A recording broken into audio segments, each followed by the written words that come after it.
Hello, everybody, and welcome to the Tea Kettle episode 3. Episode teen.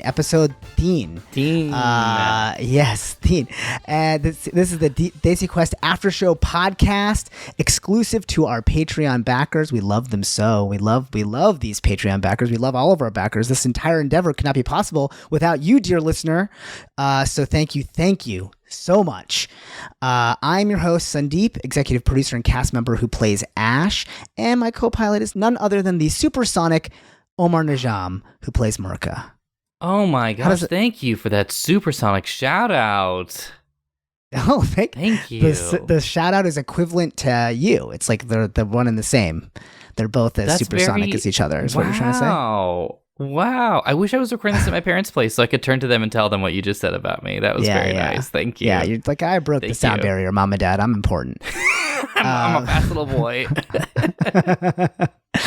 A fast little boy indeed. After every episode of DesiQuest is launched, we release another episode of the Tea Kettle with me and Omar and some special guests from the show. And this week, we've got supersonic special guest, Luis Carazo. Hello, everybody. Is our actor and actual player. Is that what we call ourselves? Are you an actual player? I will just let people call me whatever they decide. A live player? A D&D maestro? Yeah, I don't know what we call them. And he plays Namir. You play Namir. Mm-hmm. So welcome to the show, Luis. So happy to have you. Thank you for jumping in. Thank you for jumping into our show, like the actual DesiQuest show, and now jumping into this podcast. So happy to have you. And then, of course, we've got Ash Minnick, captain of all logistics and madness, our lead producer on the series. Ash, welcome to the Tea Kettle. Hello. That's me, Captain Logistics. Woo-hoo. Captain Logistics, indeed. Did you say this? This is episode teen? Is that how it said? Teen. So if you're speaking Hindi, it's the teen or kettle. Throne if you're speaking. Right? The teen tea kettle. Yes. The teen kettle. Yeah, like, if this is a movie poster, you know how they always try to, like, if it's a sequel or whatever, they try to incorporate the number, like, somewhere weirdly into their thing. Yeah. Like that's this would, that's what this is. Yeah. Well done. Teen kettle. Before we dive in, team kettle. All right, before we dive into our dissection of episode 3, teen, we ask that you please take a moment, rate and comment. We love the comments. We love to hear from you guys. So go ahead and do that. And if you haven't already, head over to the DesiQuest.com to shop, to hop on our mailing list and to shop. Shop till you drop. You get a special discount on some sweet merch if you jump into our mailing list. So do that. And we've had a handful of sponsors, as Ash well knows, that really took a big chance on us to make this show possible. And each one of these, we want to shout out one of them. So for today, the honor is going to go to Hero Forge. Yes. Hero Forge. I think it makes sense, right? We're doing this because this episode is like super minis heavy. Yeah. So this is the episode where you really get an up close look at our minis. The Hero Forge sponsored all of the main cast minis, which allowed us to put even more funds onto the screen. So thank you so much to Hero Forge.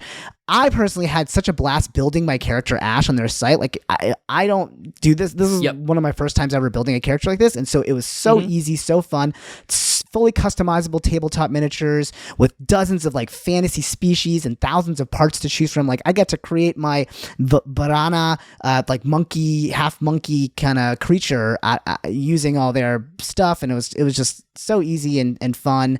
I mean, guys, I was able to hold a giant pretzel. I did not think I was able to find a pretzel and be able to hold it. Yes. And we found a pretzel. So huge shout out to them. Thank you so much. Omar, your turn. And hey, if you like our banter, you know what? Check out the ABCD podcast that Sandeep and I host on EffinFunny. We chat about all things being American-born chatty creatives, and I would also say chat in general. Mm-hmm. Chat. It's a chat. It's a little spicy. It's a little fun. It's a little bit of a snack. It's also nutritious. It's very crunchy. I'm enjoying this so much. This is really great. We're going to get to you, Luis. Okay, we're going to get to you. We have to pay some bills. I love this so much. It's making me hungry. We also talk about stuff that's in the news that we're confused about, some cultural identity stuff that we're working on, and we every episode play a ridiculous game as well as choose a Daisy of the week. So you can find over 30 episodes of the show over on the EffinFunny YouTube, wherever podcasts are found as well. Yes. Now we've paused that show, released that show for a bit so we can do this show, but we're going to be back in action soon. But without further ado, the tea kettle is whistling, so let's spill some chai about episode number 3. Does music play now? Is that like we're No, actually what plays that's it. What plays is you guys making the music. Yeah, that's what plays. Perfect. So this is a huge episode, you guys. This is a bit pivotal episode emotionally. It's the first time we get into to combat. I mean, there's just a lot. This finally shit hits the fan for this episode. But I want to ask you, Luis, what is it like guesting on a show like this, to come in sort of media res and just like fitting in? You weren't there at session 0. You weren't there for all. You're just like you just like jumped in and you did so beautifully. How does that, like, what's it like from your perspective? Wow, that's a really great question. I was a little. I wouldn't say I was nervous. I was definitely excited. But there was an awareness that I had where I was coming into a world that I didn't personally have a connection to in terms of the lore. And so I just wanted to make sure that I was absorbing it as a character. The character that I was playing was a bit removed from the world that we were in as well. So I get to discover a lot of the lore through him, because he was inhabiting a certain area, but also was searching for some of his own roots. And with what Jasmine had explained to me, just sort of a bit of an explanation of the world, and being able to understand based on that how the character that I was creating can fit in it, and the mysteries that he wanted to solve for himself and how that might pertain to the other characters, it made it a lot easier for me to just sort of jump in and respond to what you all were doing and kind of fly by the seat of my pants along with you all to see how it all kind of comes together with the greater narrative. Yeah, I mean, I guess I've also kind of been doing this for a little while, and at some point I knew, well, we're gonna get into combat, and that's gonna take up a lot of stuff. So, and I definitely know how to do that. So that helps a little bit. But yeah, just following you guys was great. But it's interesting because like our characters had kind of almost similar journeys in the sense that we're like, trying coming back to this land to discover something about our roots or something about ourselves, being not natives of Vehaar. So like, but in a way you were positioned as like more of the expert. You've been there longer. Yes. So like, was it nerve wracking to be like, cause like that I was like, oh, I could ask this guy questions. And now you've got to like be able to, Yeah. Well, if it ever came down to it, I knew that I can turn to Jasmine and basically say, so DM, like, what do I know about this? But part of what I think was making sense to me was, I think the questions that you could have and would have asked, I would have responded with, yeah, I remember having those questions and never getting the answer to that. My answer to you is... That's what you said. Yeah, my answer to you is the questions that you've come here thinking you would find answers to are very often never going to be answered. Right. Yep, and just like accepting that discomfort.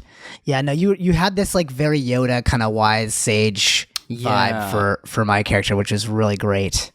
That's awesome, because those characters are fun. Lots of pressure because you got to at least believe that you know what you're doing. Gotta be wise. Yeah, he's super wise all the time. Like, okay, I gotta drop a new like adage.